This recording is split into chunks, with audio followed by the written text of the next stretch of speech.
I think about medicine differently than I did when I first started. I used to think medicine is doctor and patient. Now I view it more in a public health sense, where my impact on social media goes so much further than patient interactions or viewer interactions, where now I can influence policy. Had a medical emergency on a flight and they made that call, is there a doctor on board? And I was faced with the moment like, okay, do I volunteer? Do I just stay quiet? I don't know what to do, but I volunteered. And it turned out after some investigation that a young gentleman was going into anaphylactic shock. His throat was closing up due to an allergy. And I wasn't worried. I said, where's your EpiPen? He said, I don't have one. I didn't even know I had this allergy. So I asked the pilot, can we land? Pilot says, well, it's an hour and a half back to Canada and an hour to Portugal, some island in Portugal. That's not enough time. His throat's closing. He's going to die in 5 minutes.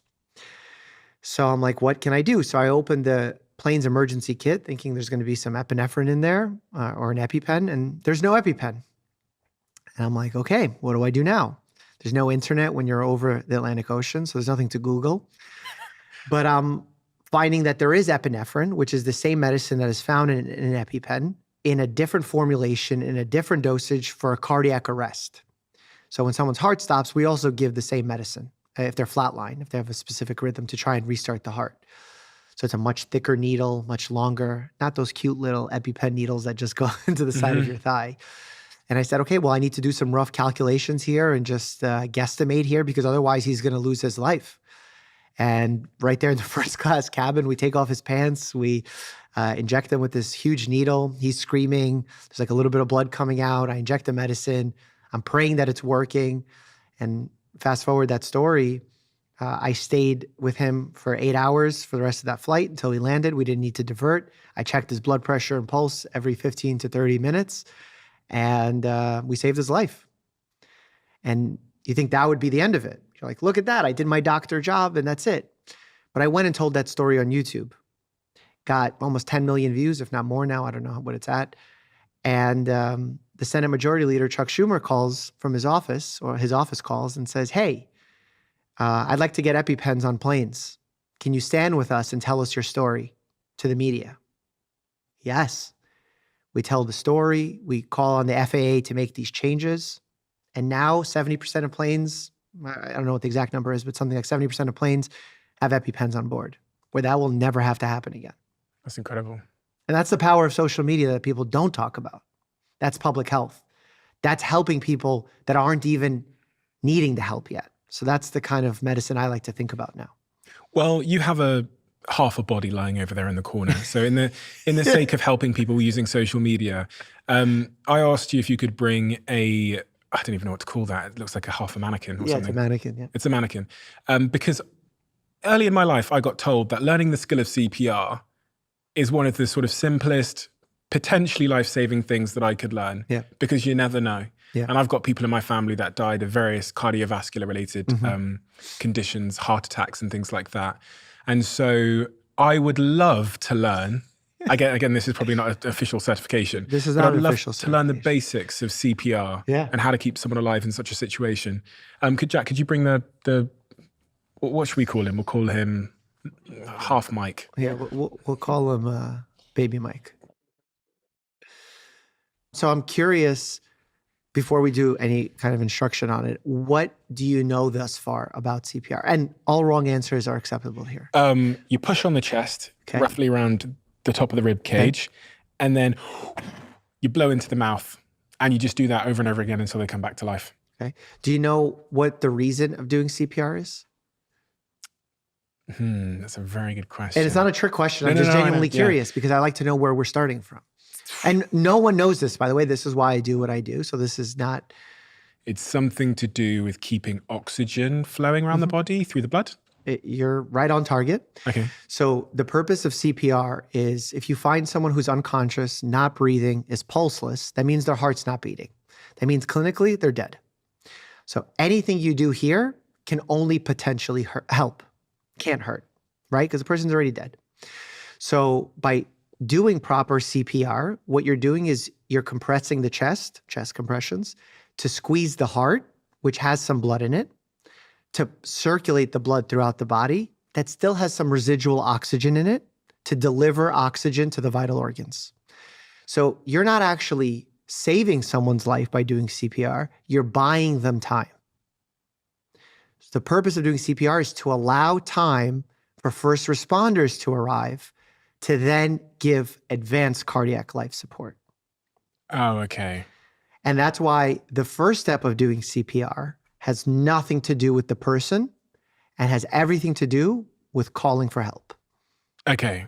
So I call the first responders. Or, because that would, so ideally you never want to do anything that will distract you from starting chest compressions. Because the faster you can get to doing chest compressions, the better your outcomes.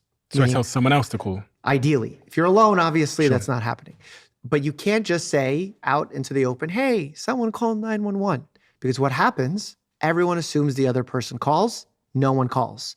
This happened with many medical emergencies, and it's terrible when it happens. There's actually criminal cases about that. Someone screaming for help, and everyone assuming the other neighbor would call, and then no one ends up calling. So you have to say, hey, you in the blue shirt, you in the pink hat, you call 911. And they will call 911, and you immediately start pushing hard and fast in the center of the chest, one hand on top of the other.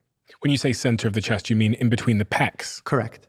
Okay, so right in between the pecs, one hand on top of the other. On top of the other. And what if I break a rib? And then full body, person's dead. So I can go as hard as I want to go? You want to go 2 inches deep, which means pretty hard. Because in order to compress the heart, you need to go 2 inches deep. And 2 inches deep is pretty, 5 centimeters deep. So one hand on top of the other, pushing hard and fast in the center of the chest in between the pecs. And you're doing that until help arrives. Okay, so you see how you're, much like most people who are in really good shape, you're using your triceps. Yes. Try doing that for more than 2 minutes. You will fade, no matter what good shape you're in. In fact, when we're in the hospitals, the way that we do this is maximum 2 minutes at a time, and then we tap out and get the next person in because it's so tiring. The way to full body weight, correct. And you hear the click, that means you're doing it to the correct depth. And that way you will get less tired and you'll be able to do that for longer periods of time. So that click means I'm hitting the heart? For this little device, yes.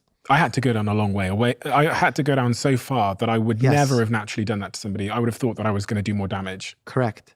And because of that fear that people have, we unfortunately have worse outcomes with people who have cardiac arrest in the field. And in fact, most cardiac arrests, meaning heart stopping, happen not in hospital settings. They happen in community settings. They happen on the street, at dinners with our loved ones. And the important point to remember here, this isn't what you do for someone who's talking and is having a heart attack. This is for cardiac arrest. They're not talking, they're not moving, they're not breathing. Because if they're talking, that means they have a pulse. Because I've seen in some videos online, like someone's trying to talk or moving around and people are doing chest compression. I'm like, no, stop, please doing chest compression. But if they're pulseless, if they're not breathing, they're unconscious, start hands-only CPR after calling for help. I really want to emphasize how hard I had to push down then. It wasn't just like pushing on the surface. I had to put all my weight and shove down on the chest. And you know that insecurity about the amount of pressure that you were talking about? There's even worse outcomes for women who have a cardiac arrest because people are afraid of pushing in between breasts. If the person's life can be saved when first responders arrive because you bought them time, do it. It's not fair that women are less likely to receive CPR from bystanders because of their bodies. I thought, because I think, again, because I've watched so many movies, that when you start doing the CPR, the person comes back to life. It can happen. Okay. Because I thought that's what you were doing. I thought you were like bringing them back to life. That's the notion that some people have. And that's why I wanted to make sure that you're not actually bringing them back to life. You're buying them time and circulating the residual oxygen so that help can arrive to try and restart the heart. How long do you have to do, what's the longest you've had to do CPR on someone for, and then they've ended up surviving? I've been in double digits before for young patients because young patients, we will, like, if you have a patient who's elderly, who's in the ICU, who's already very sick, when their heart stops, the odds are that you'll bring them back are obviously very low. But even if you will bring them back to life, they're going to be in a worse quality of life than they already were. So many times we actually have a conversation as the CPR is ongoing with the families, explaining that and saying that this is not beneficial, that even if we bring them back, they might be in a worse state, and that we don't recommend it. And we actually have scores and guidelines that we can discuss with patients about statistics on this. But when someone's very young, let's say you have a 20-year-old who has an unusual cardiac arrest, we would fight much longer because they have an opportunity to heal once we bring them back. So it's very dependent on a specific situation. And you had to have that exact same conversation when someone was treating your mother. Yep, that was the conversation. That was my first interaction with that kind of environment. I actually remember when I was in the room and the alarms were going off and the residents or the doctors were doing CPR and I called it off. I remember the next time I heard those alarms was during my training in a patient simulation lab. And that was like the first moment I ever had a flashback where a sound brought back a feeling, where that sound of those alarms brought me back to how I felt and how uncomfortable I felt. I've never felt that before.